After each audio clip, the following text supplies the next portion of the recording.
What is up, 2K crew? The Super Bowl is on us. It's Thursday and Super Bowl is on Sunday. We're gonna break the Super Bowl down and gonna give you my picks as well as go over some of the fun and kind of ridiculous prop bets. Honestly, one of my favorite shows of the year. Cannot wait to get into it. And what the hell are the Tigers doing? What are they doing? We're gonna get into that and more. So let's get to it. Turbo and 2K show. All right. Yes, we've got baseball news. We've got Super Bowl. We've got a lot of stuff to get to. And I, for one, cannot wait. Like I said, this is normally one of my favorite shows of the year. And I can't wait. I can't wait. We've got news. We're going to definitely talk about the Tigers. We're going to talk about, like I said, some really cool, fun, a little bit ridiculous prop bets. And yeah, we're just going to talk about the Super Bowl. Who's going to win? Why do I think they're going to win? Who's going to go off? What type of game are we going to be looking at? I can't wait. I cannot wait. So let's get into this. Let's talk about some news here. And with the Super Bowl week, I mean, last week it was kind of I always like to refer to it as let's not say some dumb shit so that it runs at every single sports outlet, this one included. We talked about uh, Emmanuel Acho a little bit last week, and it's one of those, you just keep everything close to the vest because there's absolutely nothing going on. So if you do say something ridiculous and completely outrageous, you're going to get blasted by every single person in sports media. So this week, it kind of comes down to we're going to get a little bit more analysis. We're going to be breaking down the game a little more. Going to get some X's and O's. Some injury news is going to start to come out. That's the type of stuff that gets me going about this game. Not last week where there's absolutely nothing going on. This is the week. This is the week. And if you remember, like when I was growing up, maybe even into my 20s, there was always that one dude on one of the teams that would go out and do something dumb, and we'd all have to be like, well, was it worth it? Is he going to play? Is he not going to play? Haven't had one of those in quite a while. It seems like the teams are keeping it a little, minding their P's and Q's a little bit closer. And, but yeah, that seemed to be, historically the lead up to Super Bowl week. And usually this time of year, I mean, we've had baseball hot stove is pretty much, all the good free agents are gone. It's one of these, all right, well, teams are just filling roster slots with kind of everyone that's left over. But the Tigers said, whoa, nope, not even close. Not even close. But before we get into that, this kind of kicked off the week here. This is a tweet from Jeff Passan. Breaking: shortstop Jacob Wilson rather, and the Athletics are in an agreement on a 7-year, $70 million contract extension that includes an 8th-year club option. Sources tell ESPN. Wilson, 23, finished second in AL Rookie of the Year voting last season after hitting 311, 355, 444. And to be honest with you, he only lost the Rookie of the Year because his teammate, Nick Kurtz, is the one who won it. As soon as he came up, was just hitting the cover off the ball and was just fantastic. So what do the A's have going here? Well, let's take a look. Again, this is from Jeff. The A's core now under long-term contracts include Jacob Wilson, Brett Rooker, Tyler Soderstrom, and Lawrence Butler, and they've got Nick Kurtz, already one of the best hitters in baseball, under contract for another 5 years. An excellent position player foundation in place. And Jeff nails it. I mean, as far as position players go, you talk about a young nucleus that is going to be together for you would hope, together for quite a long time. This is awesome. I mean, we're talking about an A's team that hasn't really been relevant since the 90s, it seems like. Maybe even into the 2000s with the Tim Hudson, Barry Zito, kind of the Moneyball era, if you want to think about it like that. But this is far from Moneyball. I mean, this is drafting. This is building your farm system, developing your farm system. The only downside is they have zero pitching, and they're still playing in a minor league park. Now, if this team actually does make it to Vegas and they are able to add some arms, this team can make some noise. They're in a very loaded division, but that's not to say that, with the playoffs, the playoff structure, the way it is, that they're completely ruled out of making the playoffs. No, that's not the case by any means. But they need arms. They traded away Mason Miller last year to kind of recoup the farm system, if you will, and to kind of cash in and got a great haul from him, or for him rather. So, can we add some arms? This has been the question. It's kind of the exact opposite thing of what's happening with the Tigers and the Red Sox. They have an abundance of arms, but really no standout position players or position players that have kind of made an impact like we thought they should or would. And just some of them are just TBD. We haven't seen them enough. So kudos to the A's. For all you A's fans that have had absolutely nothing to get excited about, you should be getting excited. Everyone, except for Dallas Braden, um, writes his team off every single year, and rightfully so. 2 years ago, they lost a million games, but last year they were respectable. Were they absolutely amazing? No, no. They were. They finished under 500 for, like, I don't know, the last 15 years, it seems like. But it's a step in the right direction, and like I said, once they get out of the minor league park that they're in and actually get into a major league ballpark, which if you hadn't left Oakland to begin with, you might still, the ability to sign free agent pitchers might be a little bit more appealing in a major league ballpark as compared to the minor league ballpark. So we shall see, but it definitely is a step in the right direction. Get your core established, especially as young as they are. I like it. I like it. Like I said, that kind of got the week started as far as news. Now the big news, big news, big news. Jeff Passan. This was yesterday. Breaking star left-hander Framber Valdez and the Detroit Tigers are in agreement on a 3-year, $115 million contract. Sources tell ESPN. Valdez, 32, gets the highest AAV ever for a left-handed pitcher, as well as the highest for a Latin American pitcher. Huge move for Detroit. Now, normally, when a team goes out and makes a big free agent splash like this, everyone's like, yes, this is awesome. This is awesome. We got, arguably the best pitching free agent on the market. But you have the Tigers have this looming Tarek Skubal cloud that's hanging over them. And ironically enough, yesterday is when his arbitration case was being heard. Now, I can only imagine, and for those of you that don't know what arbitration is, under the way MLB contracts are structured,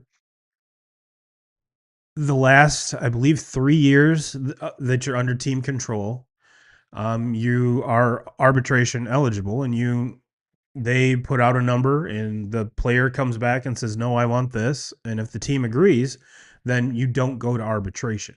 But and we've seen teams, take this to arbitration over as little as $250,000 or $500,000.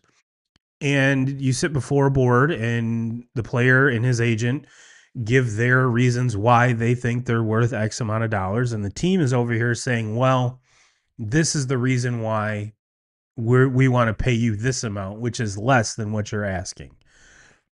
Excuse me. And can you imagine the 2-time Cy Young Award winning pitcher that Scooble is? Could you imagine someone sitting across the desk from you saying, you know what, Scoobs, you're the best pitcher on the planet right now, but you're just not worth $32 million. We want to give you 19. And we've went over this, and we've talked about it in weeks prior. So to sign Valdez the same day that you had this arbitration hearing with Skubal, my instant reaction was, well, the Tigers must be very, very confident that they're going to win this arbitration hearing, because rumors coming out of Detroit were, if they excuse me, The reason they hadn't spent in free agency was because they had this huge contract or huge amount of money that's going to be owed to Scooble. And if they did win the arbitration hearing, then they would take that money and allocate it towards other players.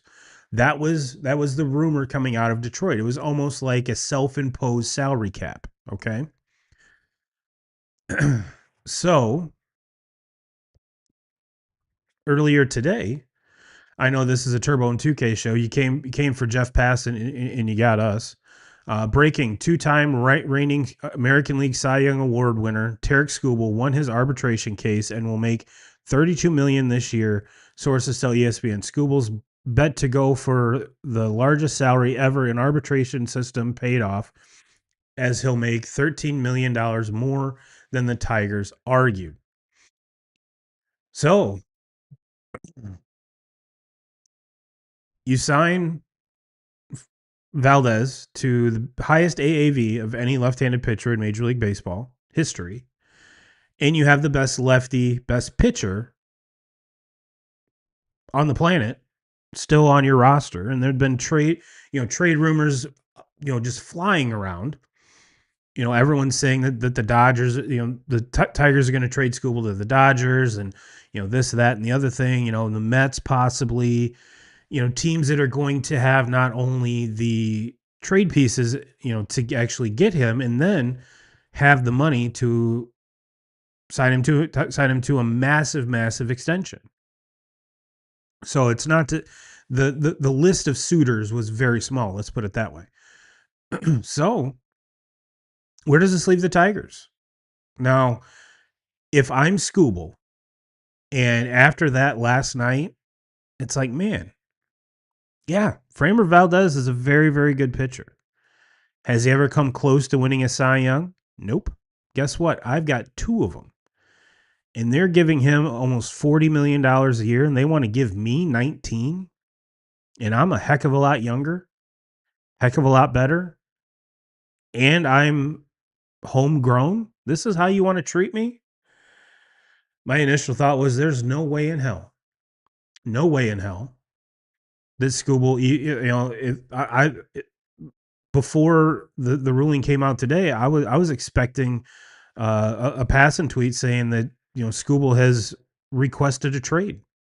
Get me the hell out of here. If this is the way you're going to treat me, basically the only reason that you've made the playoffs the last two seasons, to bring in another guy, pay him much more than me, screw you. Get me out of here. Get me out of here. Well, that really wasn't the case. At least that's what we're hearing. At least that's what they're hearing. This is from Ken Rosenthal. With the signing of Framber Valdez, the Tigers' goal is to win, not trade Tarek Skubal. Which, if you're a Tigers fan, is a very, very good thing. And there's some the next few tweets here are from fans, having different points of view. And this is when I was like, okay, I can kind of see this now. This is from Benson, aka Miguel Cabrera's bat on Twitter. The Tigers went to arbitration with Skubal because Scott Boras wouldn't allow a counteroffer between $19 million and $32 million. The Tigers gave Framber Valdez $38 million for 3 years because Skubal and his agent won't accept a deal less than 7 to 8 years. I know we like to clown on Illich and Harris for being cheap, but I'm not sure they're the bad guys here. And didn't think about it like that. And because Skubal is, he's not 22, 23 years old. And to lock him up for 7 or 8 years, the last couple of those years are, might be just kind of throwaway years. I'm not saying he'll be, well, even if he ends up being, what hosting a season like Justin Verlander had last year, even though the win-loss wasn't good, the ERA was. Strikeouts, not so much, but dude's 41 or 42 years old.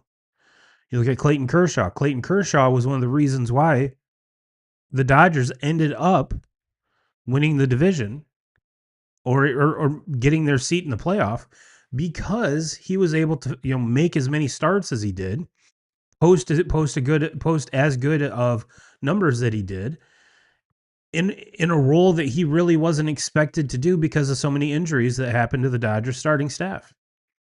So even if he has a year similar to those two in year 7 and 8 of that contract, I'm all for it. I'm all for it. Do I expect him to post Cy Young type numbers for the every year of whatever contract ends up signing? No, no. This is from Jed at Tigers JUK. One thing this Framber Valdez deal proves, in my opinion, it isn't about the money for Skubal, it's the years. If Skubal would take 4 for 200 million ish, they'd probably do it. But he's at an awkward age where he basically has to hold out for 7+ years as a pitcher and avoid all the risk involved. I get that. I get that. And this is from our boy Jared Carabas.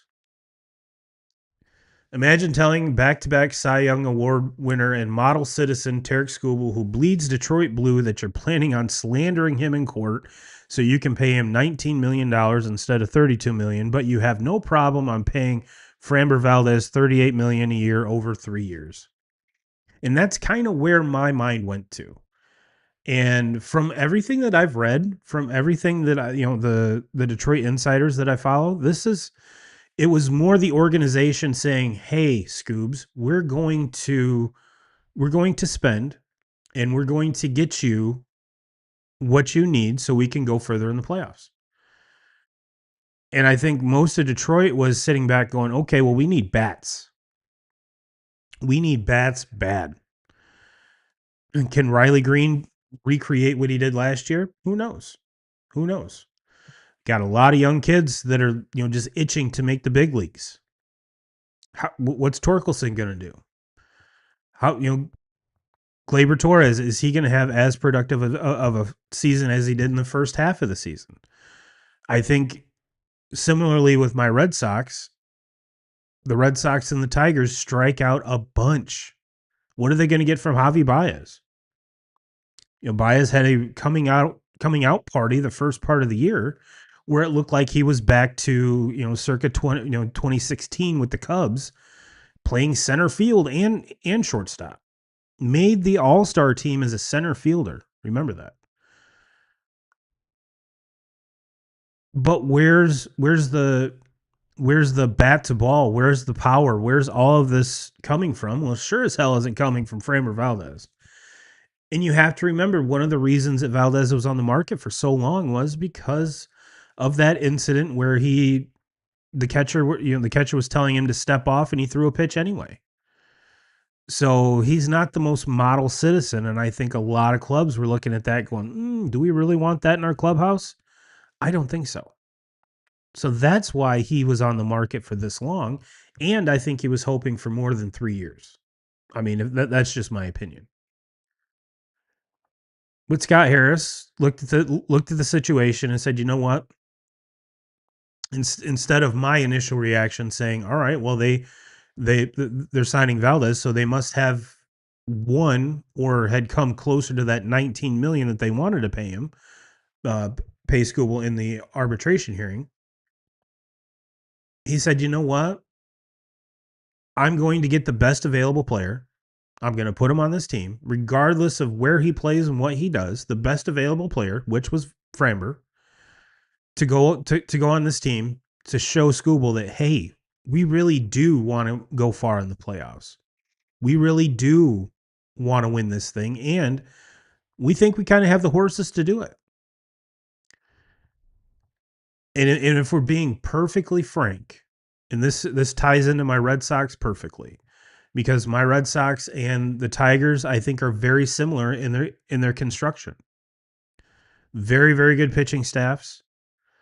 Very, very young position players. A whole lot of unproven position players. And both teams have very, very, very good farm systems. And if you look at the available free agents this year, especially on the offensive side, there weren't, you had Pete Alonso. What does Pete do? Strikes out a lot. But yeah, he hits a lot of home runs. Kyle Schwarber strikes out a ton, but yeah, gets on base a lot and hits a lot of home runs. Eugenio Suarez strikes out probably more than anyone in baseball, but hits 40, 50 tanks a year. So in Bo Bichette is going to hit you for a high average, but the power isn't there. So there wasn't this slam dunk free agent bat on the market at all. And it was one of those things where you were going to have to overpay either per year or with the amount of years that you sign these guys to get them. And I think that's what we saw with Alonso.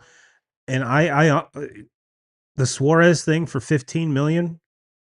If I'm either the Red Sox or the Tigers, I take a swing at that. I do. For that amount of money, yeah. And not a lot of risk associated with it, because if you did have to DFA him, you're not out a whole ton of money and you're only in it for 1 year. But it sounds like Suarez wanted to go to Cincinnati anyway, so it is what it is. Now on the pitching side, you had Valdez and Ranger Suarez were the top 2 starting pitchers, and Red Sox and the Tigers got one of each of those guys. So I think as a fan of both the Red Sox and the Tigers, you really can't fault the brass up there for not overpaying. I get it. You can add Alex Bregman into that too. As a Red Sox fan, I was kind of excited when they signed Bregman last year. Was he a good addition because of his maturity, because of his leadership? Yes, 100%. 100%. You can ask any of the young Red Sox hitters that, he pretty much was an additional hitting instructor on the team. I think that was a very good addition. What happened last year is what I was afraid was going to happen, is he was going to get injured and be gone for a month plus. And that's exactly what happened. And then when he came back, you could tell, excuse me, he really wasn't himself. And he's an above average third baseman, fielding wise. And, I wasn't so much heartbroken that he signed with the Cubs. And just because A, his age, B, his injury history. And if you're the Red Sox or the Tigers looking to make that addition, it's a lot of money. It's a lot of money for an aging star. And are you willing to pay that much for an aging star continuing to age, just to bank on hopefully he'll be healthy for the vast majority of the year? I think at this point in Bregman's career, that's kind of hard to say. It really is. And he's not a very big statured player to begin with. So, like I said, I wasn't too heartbroken with that. So yeah, Tigers fans, this is your projected starting staff. This is Calico Joe. It's perfect. Scooble, Framber Valdez, Jack Flaherty, Reese Olson, Casey Mize. So this fixes a very, very big problem that the Tigers faced in the postseason. And what this means is there's more wiggle room. You don't absolutely have to win Scooble start or starts. Red Sox ran into the same thing last year. After Garrett Crochet, it's like, okay, who's taking the ball for game 2? Red Sox addressed their need. The Tigers addressed their need. Jack Flaherty has postseason experience and success.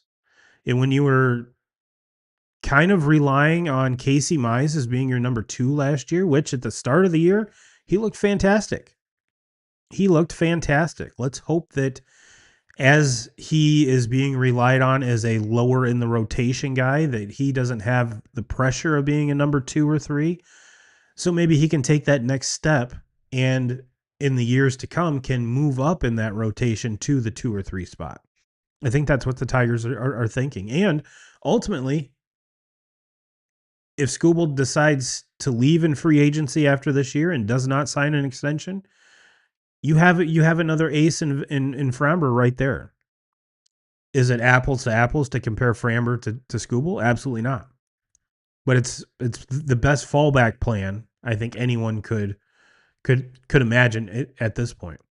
I mean, hell, Tigers aren't the Dodgers, right?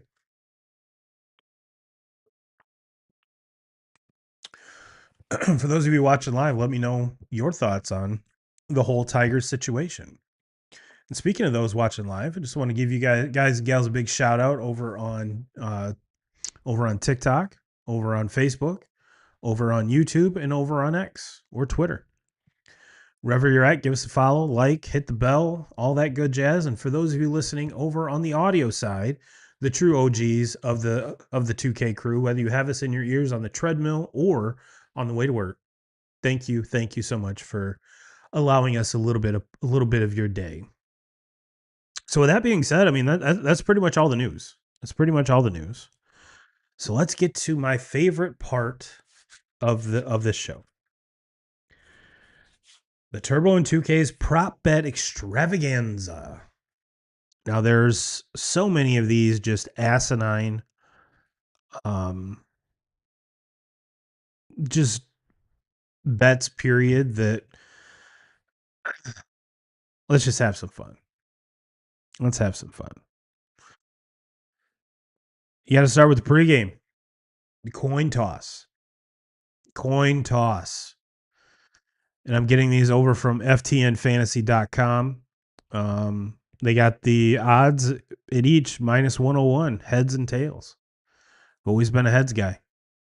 Always been a heads guy. So I'm all for it.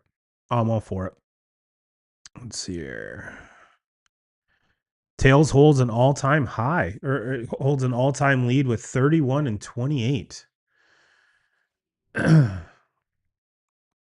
So heads is obviously due. Heads is due. Length of the national anthem. Over 125 seconds. Under 125 seconds.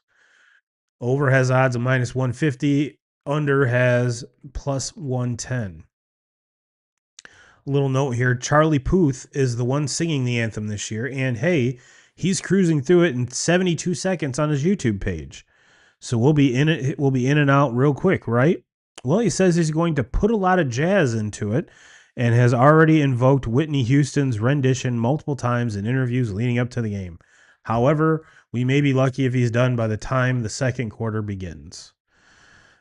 So everyone's leading over, but you know what? Give me the under. Give me the under at plus 110. And to kind of piggyback off that, will a scoring drive take less time than the anthem? Yes, minus 160, or excuse me, minus 600. No, plus 350.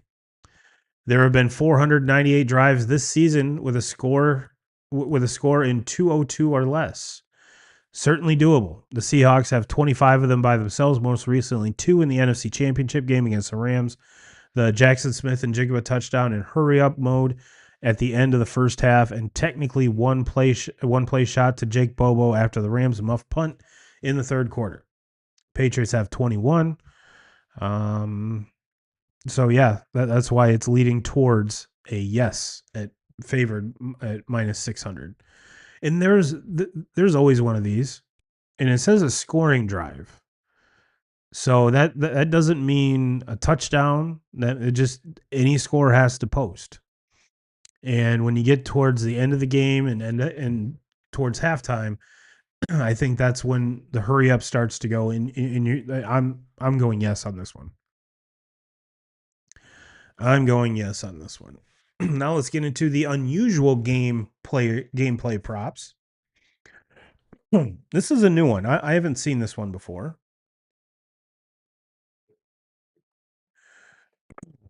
Jersey number of first touchdown scorer. Under 10.5, over 10.5.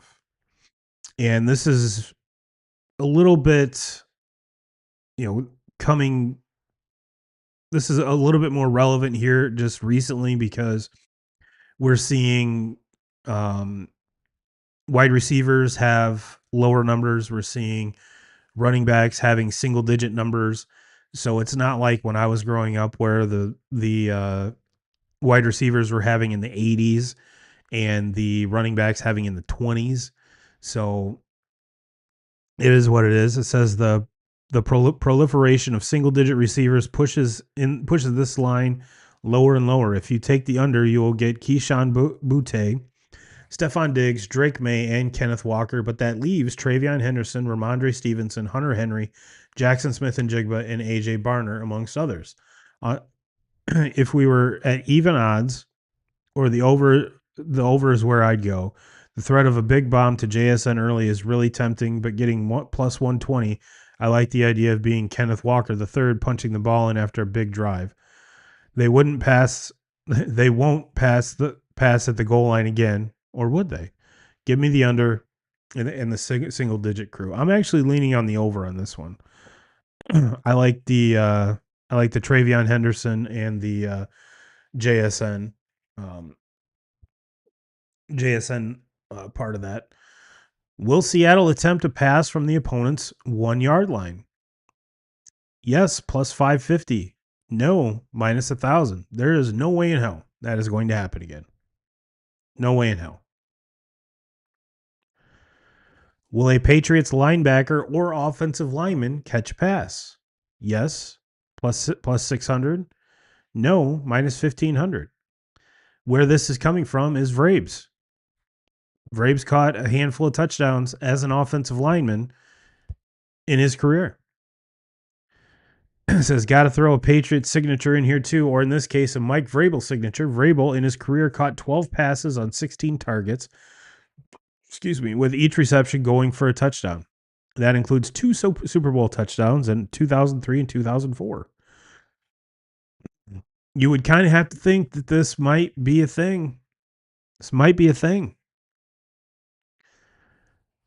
I don't know.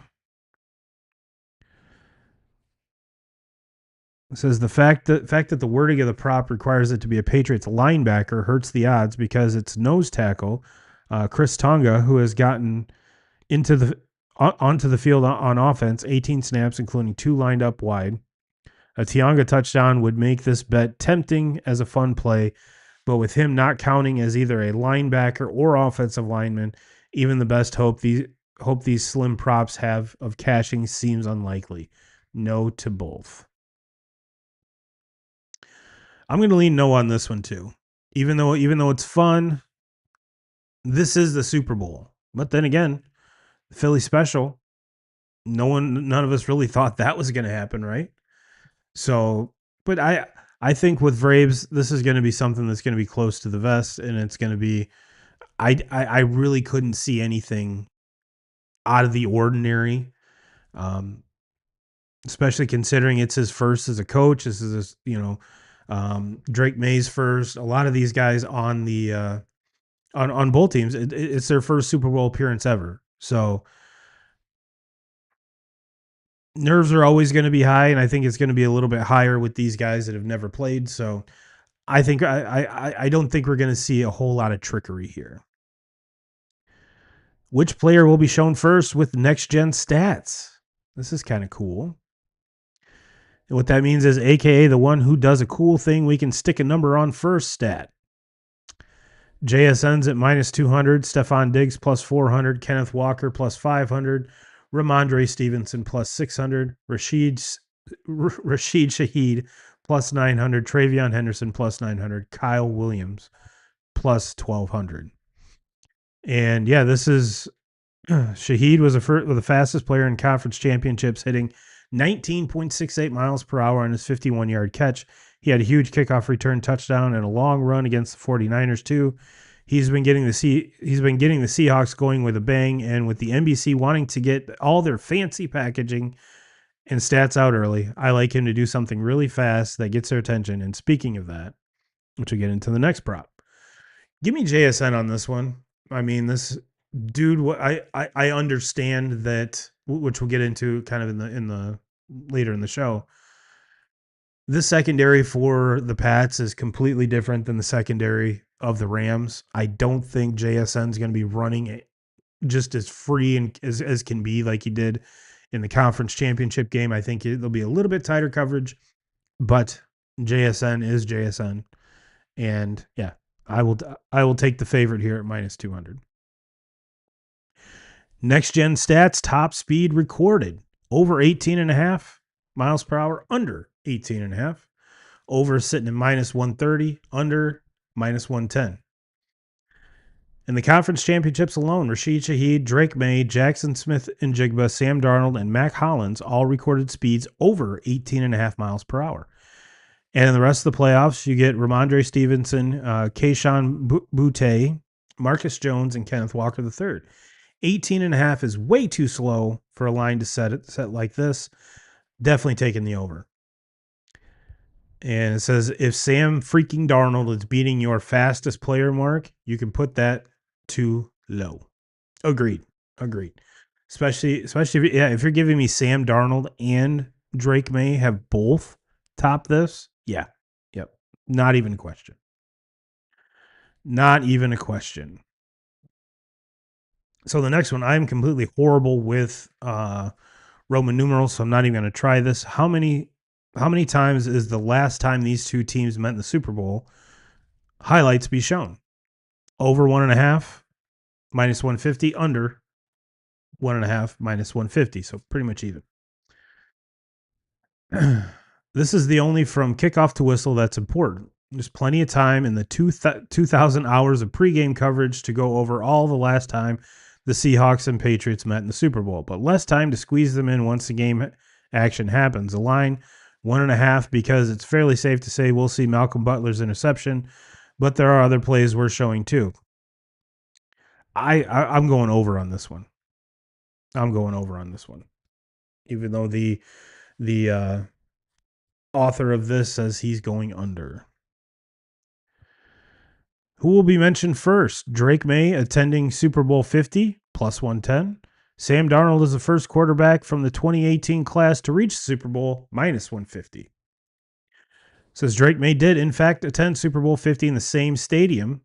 Went there without tickets, found some, sat in the stands, and is very wholesome. He was rooting for the Panthers and maybe have gotten some revenge for Cam Newton by knocking Denver out of the playoffs this year. And last week we talked about Sam Darnold being in that Josh Allen, Lamar Jackson, Baker Mayfield, and Josh Rosen draft class. I think a lot of us, especially the start of Darnold's career, did not think he would be the first one out of that class to reach the Super Bowl. I think Josh Allen and Lamar Jackson, well, even Baker Mayfield, I think the odds of them making a Super Bowl were way higher or way better than Sam Darnold. But give me Sam Darnold on this one.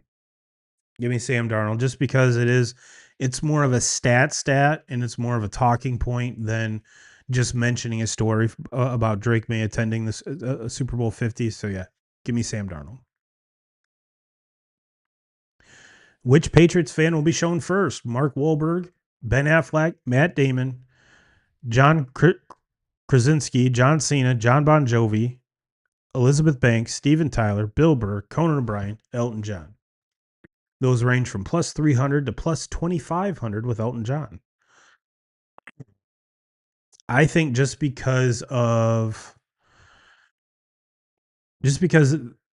to me, the two biggest Pats fans are Matt Damon and Ben Affleck. And I think Ben is more of the lightning rod of the two. So yeah, give me Ben Affleck on that one.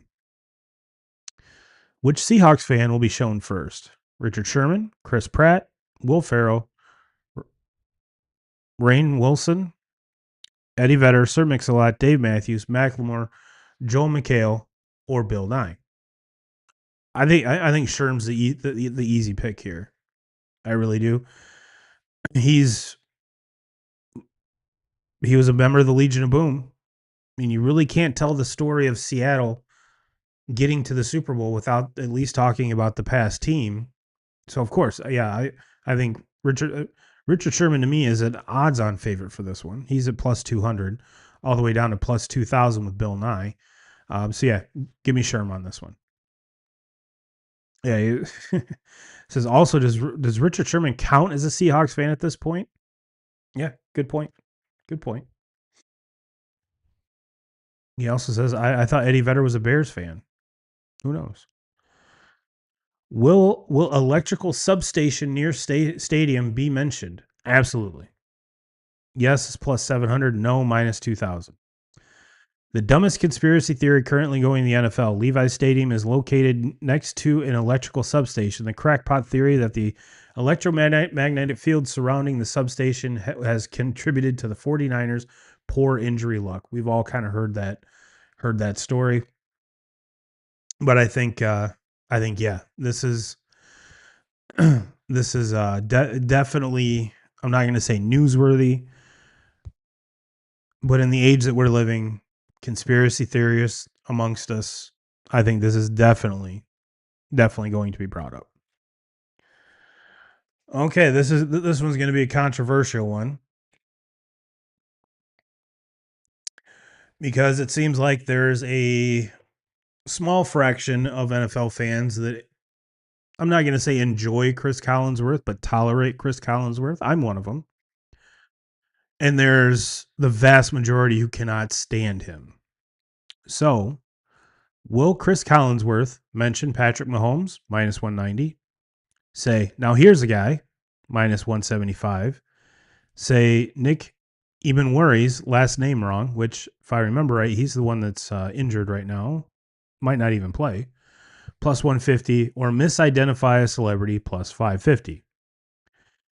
Says, note that these props can vary wildly. I found, now here's a guy at both minus 175 and minus 420.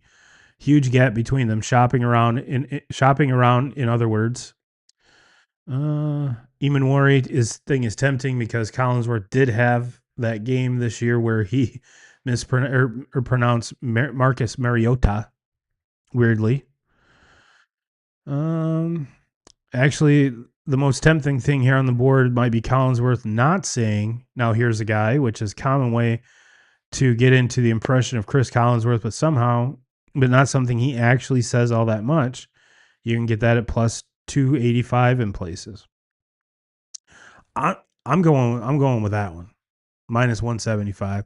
Now here's a guy. That's pretty much what he's known for. Will Sam Darnold seeing ghosts be mentioned? Yes, plus 550. No, minus 1,000. And I'm thinking yes. I'm thinking yes on this. It's either going to be because he reverts to the Sam Darnold. I think a lot of us are, I'm not going to say hoping, but dreading or expecting, I guess is a better word, to show up at some point in time because it hasn't yet this postseason. And if that does happen, there'll be, is he seeing ghosts again? Or on the flip side, he will be playing so well like he did last week, and it'll be brought up because he's moved past seeing ghosts. So I think that, yes, easy money at plus 550. So yeah, give me that all day.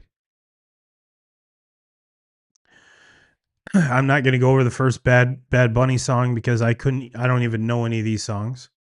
And I'm not even going to go over to make the special appearance because, again, don't know who half these people are. Total songs sung at halftime, over 8, under 8, over eight's the favorite at minus 130, under at minus 110. Wait, 8, not 7.5, not 8.5, full on 8, and not 8 or more. They're just asking for a push there. Prop bet guys. Anyway, the last time there were fewer than 8 songs sung at a halftime might have been Super Bowl 50 when Coldplay brought out Beyonce and Bruno Mars to desperately try to pull up their cool factor. And when you have 2 major special guests like that, each getting a song or more or less in full, you're going to reduce the number of songs you can do. I think this one's an over. Then they have a lot of cross sports bets, which I think are a little bit ridiculous. So let's go to post game bets.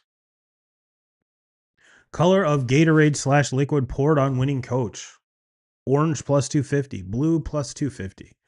Yellow, green, lime plus 275. Purple plus 500. Clear water plus 700. Or red and pink plus 1400. Give me blue. Give me blue plus 250. With neither Seattle or New England making it in recent years, we have little data to go on here. Orange remains the most common color in use and has the most appearances in Super Bowl Gatorade showers in the 21st century with 5. It's a favorite for a reason. Authors sticking with it. Super Bowl MVP. Sam Darnold plus 125. Drake May plus 230. JSN plus 475. Kenneth Walker plus 775. Stevenson plus 3,300. Shaheed plus 3,300. Stephon Diggs plus 4,500. Now this is gonna depend on obviously who you think which team is going to win, because the Super Bowl MVP usually goes to the MVP of the winning team. So in this case, because the Seahawks are favored, that's why Sam Darnold is at the plus 125. I'm gonna ride with that just because normally it does go to a quarterback. So yeah, give me Darnold plus 125. Let me check one more site here to see if there's any more cool. Will Mac Hollins enter the stadium barefoot? We said these are going to be weird Super Bowl props, but this one may be the lock of the night. New England receiver Mac Hollins already gained notoriety last year in Buffalo for showing up to games barefoot, and he's brought his bohemian lifestyle vibe with him to New England, and he has continued to do the same even in freezing cold temperatures. So when you're showing up to the Super Bowl in sunny California, feels like a given, and the odds reflect that. Yes, minus 550. No, plus 325. Give me the yes on that one. Will they mention matchup? Will they mention the matchup is Mike versus Mike?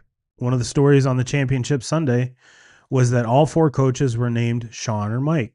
So we are going to get that combo of those names in the Super Bowl and end up being Mike versus Mike with Vrabel versus McDonald. You can bet on whether the NBC broadcast will clearly state this Mike versus Mike matchup. Yes, plus 200. No, minus 300. I think give me the yes on that one. Give me the yes.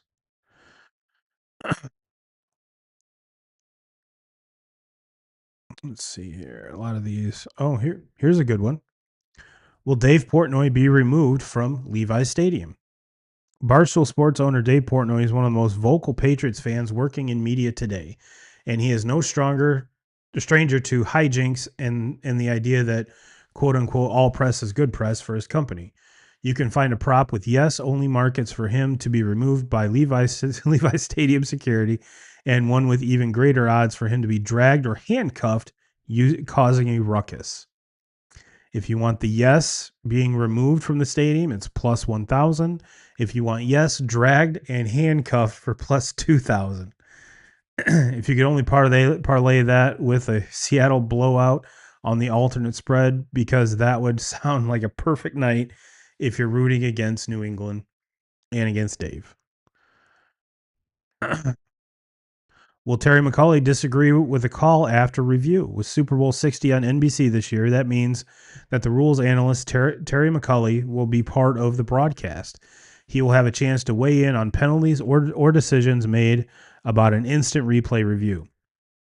There's a betting market on whether or not McAulay will disagree with the call after review. Yes, plus 100. No, minus 140. Give me the no on that one. It says the wording of this one is interesting. It says after a review. If there's a judgmental penalty call, like defensive pass interference that McAulay doesn't agree with, that doesn't necessarily count as a play to be removed. So this one feels very specific, and it's unlikely he'll go against the referees on a big call with everyone watching the game. Very good point. You definitely don't want to, I'm not saying bite the hand that feeds you, but it is kind of. Will Stephon Diggs propose to Cardi B after the game? Well, it was earlier this one, or which massage parlor Patriots owner Robert Kraft will visit first. That's a real Super Bowl 20 or Super Bowl 2000 2026 prop at offshore sports book Bet Online. But the idea of a power couple having a wedding proposal after the game has been popular. So popular the last few years because Travis Kelce has always been in this game with Taylor Swift. Some will still believe to this day he would have done it on stage last year had they done the three-peat. As for New England wide receiver Stephon Diggs and musical artist Cardi B, you can only get a yes market for this. Yes at plus 1,000. I'm not messing with that one. Says just a friendly reminder that Diggs' Minnesota teammate once said in a 2021 video that he'd be the last teammate they'd want dating their sister. He's probably content for settling for a Super Bowl ring as his only ring on Sunday night. So that's it. That's all the cool props that I have. It's all the cool props. Tell me which one's your favorite. Which one's the lock? Are you a heads or tails person? Let me know. Let me know. I've always been a heads guy. All right, we got Paycheck and Onions back. For those of you that we've been kind of away with this this segment here, just because there hasn't been a whole lot to bet on. And for those of you that do not know this segment, I give you 3 bets to sprinkle on. One bet is my paycheck pick, aka would bet my paycheck on my most confident pick. Do not bet your whole paycheck. That is not betting advice. And my onions pick, which is the most ballsy pick of the week. And like this says, we've from when we started this segment, ended up 5 units up. Can't beat that. And that was after having an atrocious last week. I think we went 1-4 the last time we did this. So yes, these are all going to be Super Bowl bets. I have, like I said, 5 of them, and I also have, if you want to parlay them all, I got your odds. Pulled these off FanDuel right before I went live. So FanDuel, not sponsored, would love to be sponsored. So let's get into it. My first sprinkle pick of the week. Give me the Seahawks minus 4.5.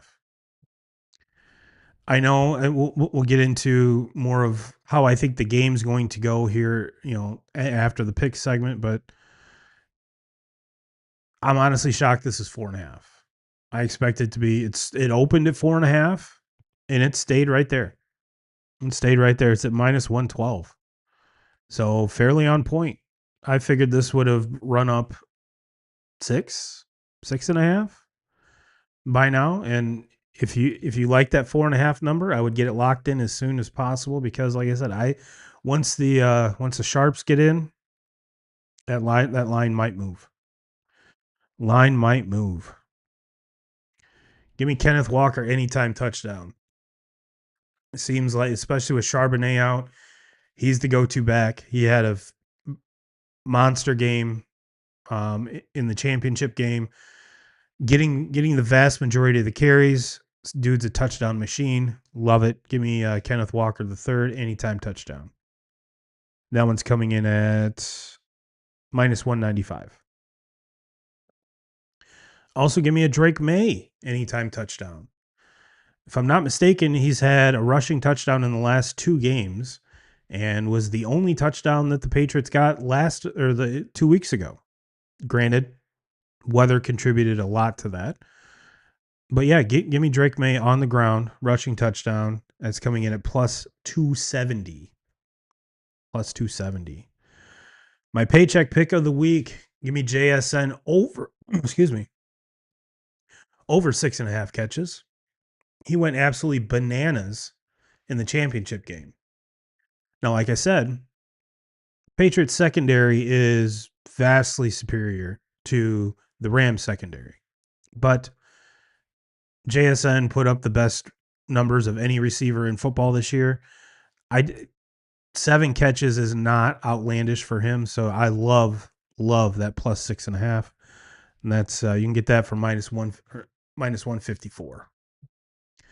In my onions pick of the week, give me Darnold over 221 and a half passing yards, coming in at plus 220. Oh, no, I didn't even write the odds down.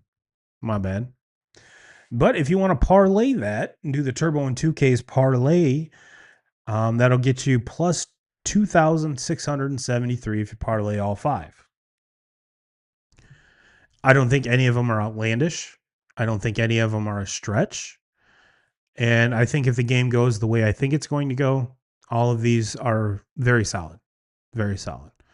So again, Seahawks minus 4.5. Kenneth Walker, anytime touchdown. Drake May, anytime touchdown. JSN over 6.5 catches. And Sam Darnold over 221.5 passing yards. So let's talk Super Bowl. Let's talk. This game, I think, is going to go one of two ways.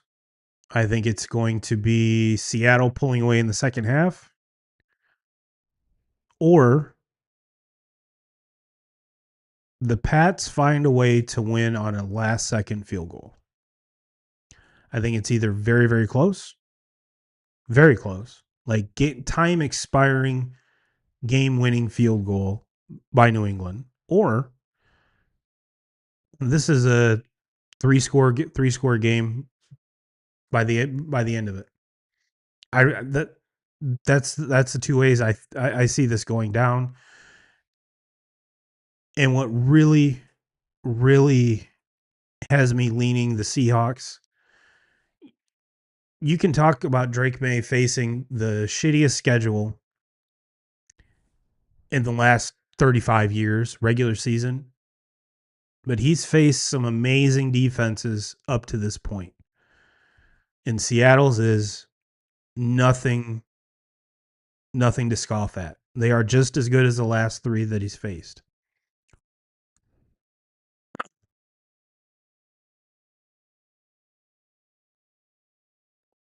So can he do it again?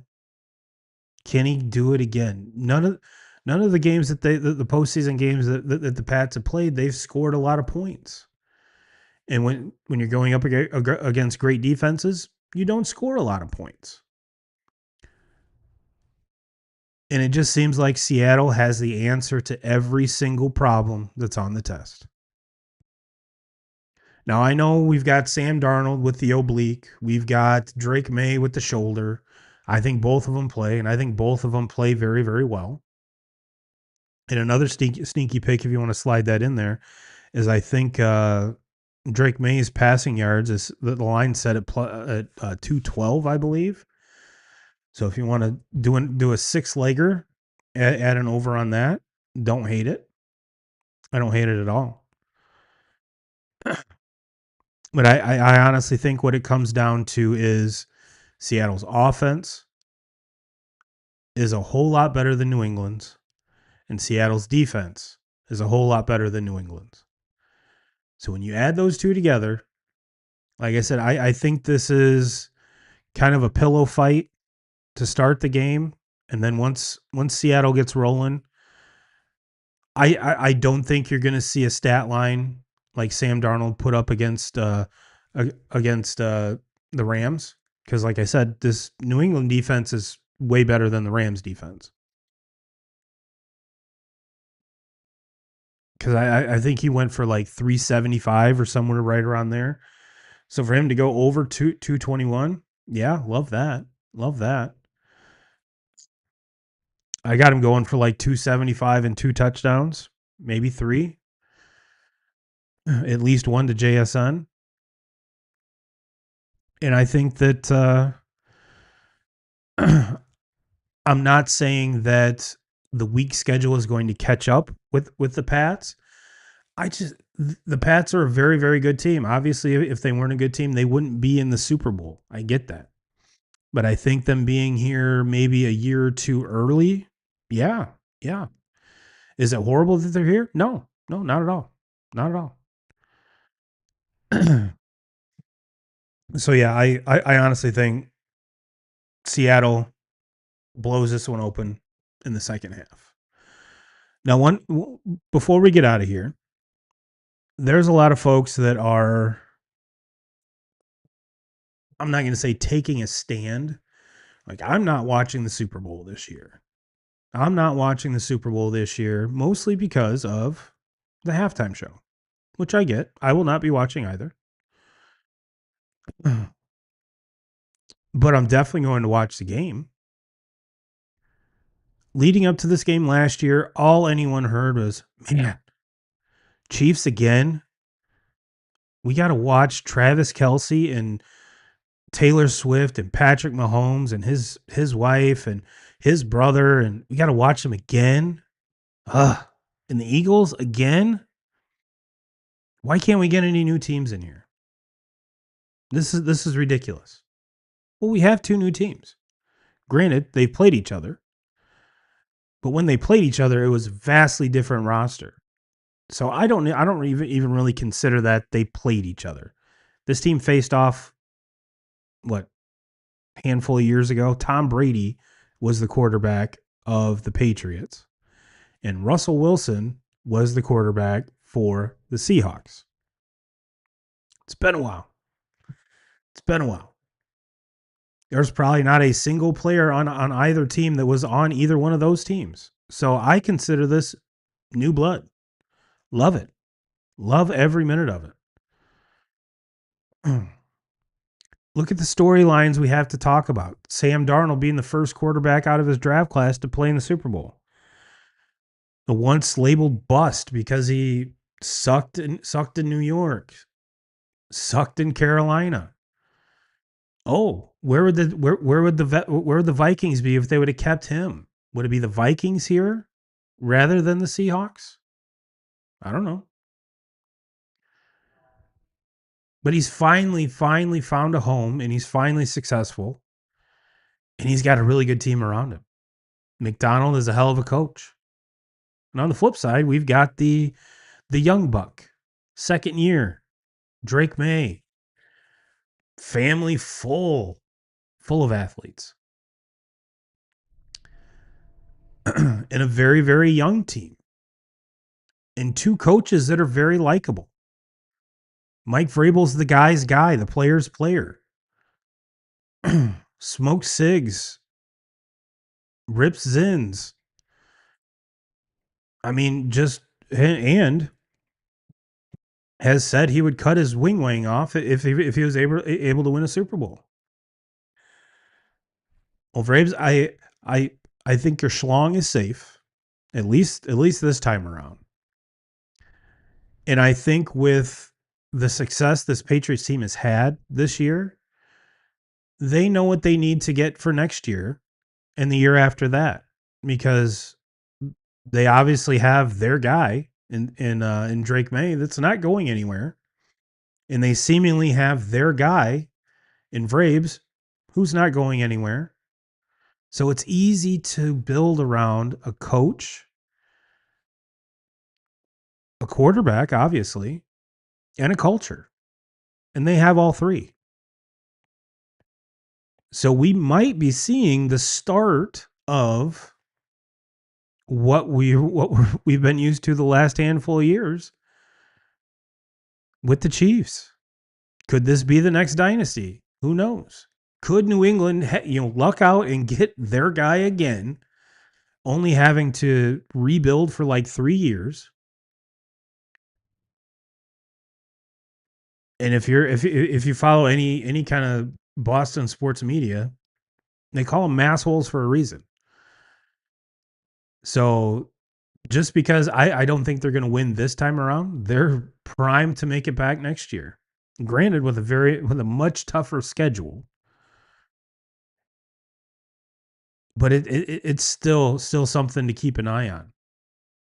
So for those of you that were naysaying last year's Super Bowl, oh, we want some new people. We're tired of Travis. We're tired of Patrick. We're tired of Taylor. I don't want to see Taylor on my fucking screen. We don't have to worry about any of that. Don't have to worry about any of that. So what I'm saying is, yes, your views on what's going on at halftime probably align with mine. But I'm not boycotting or not watching the entire Super Bowl just because of the halftime show.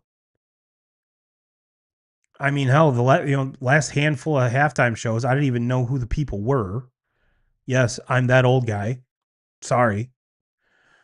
And to be honest with you, I really don't listen to a whole lot of music. I'm I'm a podcast guy. Sorry. That's just not my thing. And if it is, it's either Christian music or country. That's about it. That's about it. So I've come to realize that the halftime show is not about me anymore. A long time ago, like when The Weekend was the halftime show, didn't even know who he was. Did I know a couple of his songs? Yeah, but if he was in a crowd, there's no way I could point him out. No, no. Now when Snoop Dogg and Dr. Dre and them did it, that was awesome. I grew up to that music. That was awesome. And do I think there could have been an entire laundry list of people I would have much rather seen than who's doing it this year? 1,000%. What does that mean? I'm going to boycott the Super Bowl? No, no. There's far too many things that I enjoy during the game. Commercials, these prop bets, my bets, just watching the storylines unfold. That's what makes sports awesome to me. And I'm not going to let a silly halftime show keep me from watching and enjoying what I enjoy. Otherwise, if I didn't enjoy it, I wouldn't be doing this. And I sure as hell enjoy this. I really have to enjoy it because I'm sitting here for over an hour talking to myself. So, yes, I enjoy sports. Am I going to let one thing, just completely throw me off and say, nope, fuck the Super Bowl? Not a chance. Not a chance. There's too many other storylines, too many other things to grab my attention. I will flip the channel when that comes on, and when it's done, we'll continue. We'll continue. So, yep, Seahawks -4.5, easiest bet. That probably should have been my paycheck pick because I honestly think this is at the beginning it'll be close. At the end, at least three scores. At least three scores. Well, with that being said, 2K crew, I'll get you out of here on that. Everyone have a great rest of your week. Enjoy the Super Bowl. Let's bankrupt the sports books. Let's all win. Let's all win. Like I said, everyone have a great week. Be safe. Stay warm. I will see you next week. And as always, Jim Rome, we're coming for you.